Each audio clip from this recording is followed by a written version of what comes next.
Hi friends, welcome to Foodiem channel. இன்னைக்கு mutton வச்சு ஒரு சூப்பர் ரெசிபி பார்க்க போறோம். வாங்க வீடியோக்குள்ள போலாம். மட்டனை வேக வச்சுக்கலாம். உப்பு, மஞ்சள் போட்டுக்கோங்க.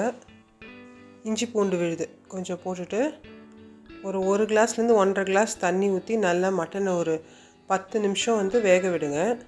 மட்டன் ரொம்ப குழைய வேக கூடாது. ஏன்னா நம்ம திருப்பி மசாலால போட்டு திருப்பி மட்டனை வேக வைக்க போறோம். சோ கொஞ்சமா வெந்தா போதும். ஸோ அதை மட்டும் பார்த்துக்கோங்க, இல்லைன்னா ரொம்ப நூலாக போயிடும். நான் 10 நிமிஷத்துக்கு கழித்து ஆஃப் பண்ணிவிட்டு ப்ரெஷர் ரிலீஸ் பண்ணிட்டேன். ஒரு பேனில் சீரகம், சோம்பு, மிளகு, அப்புறம் வரமிளகா, தனியா எல்லாத்தையும் எடுத்து நல்லா ஃப்ரை பண்ணுங்கள். பட்டை, கிராம்பு, ஏலக்காய் இதையும் எடுத்து நல்லா ஃப்ரை பண்ணுங்கள். நல்லா ப்ரௌனாக ஆகிற வரைக்கும் நல்லா ட்ரை ரோஸ்ட் பண்ணணும். இந்த அளவு ஆகிட்ட அப்புறம் நல்லா மிக்சியில் அரைச்சிக்கிட்டிங்கன்னா இந்த மாதிரி பொடி பண்ணி வச்சுக்கோங்க. இது மசாலாக்காக. ஒரு பேனில் 1 டேபிள் ஸ்பூன் அளவு எண்ணெய் ஊற்றிக்கோங்க. அது கூட சின்ன வெங்காயம் போட்டுக்கலாம். இப்போ கருவேப்பிலை போட்டுக்கலாம்.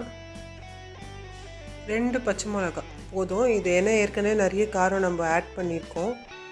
ஸோ 2 பச்சை மிளகாய் போதும். நல்லா ப்ரௌன் ஆகிட்ட அப்புறமா 1 டேபிள் ஸ்பூன் இஞ்சி பூண்டு விழுது போட்டுக்கோங்க. அதை நல்லா கிளறி விடுங்க.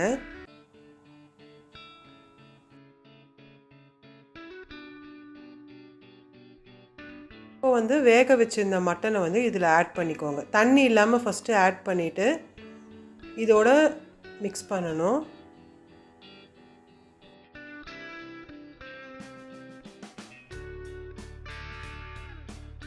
இந்த கிரேவிக்கு தேவையான உப்பு போட்டுக்கிறேன். ஏற்கனவே மட்டன் வேக வைக்கிறப்போ உப்பு போட்டாச்சு. இப்போ நம்ம அரைச்ச மசாலாவையும் அதை ஆட் பண்ணிவிட்டு நல்லா மிக்ஸ் பண்ணி விட்டுடுங்க.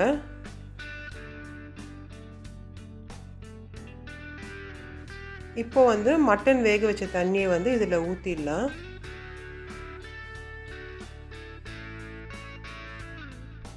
நல்லா கிளறி விட்டுருங்க. கிளறிட்டு கொஞ்சம் கொதி வந்த அப்புறமா ஒரு லிட்டு போட்டு மூடிடுங்க. இது ஒரு 8லேருந்து 10 நிமிஷம் நல்லா ட்ரை ஆகிற வரைக்கும் நம்ம விட்டுறணும். இப்போ பார்க்கலாம். சூப்பரான மட்டன் சுக்கா ரெடி ஆயிடுச்சு. இது ரைஸுக்கு ரொம்ப நல்லாயிருக்கும். நீங்கள் சப்பாத்தி கூட இதை சாப்பிட்லாம். கொத்தமல்லி தூவிட்டு இறக்கிடலாம். இந்த ரெசிபி பிடிச்சிருந்தா மறக்காமல் லைக் பண்ணுங்கள், ஷேர் பண்ணுங்கள், கமெண்ட் பண்ணுங்கள். சேனலை மறக்காமல் சப்ஸ்கிரைப் பண்ணுங்கள். பாய்.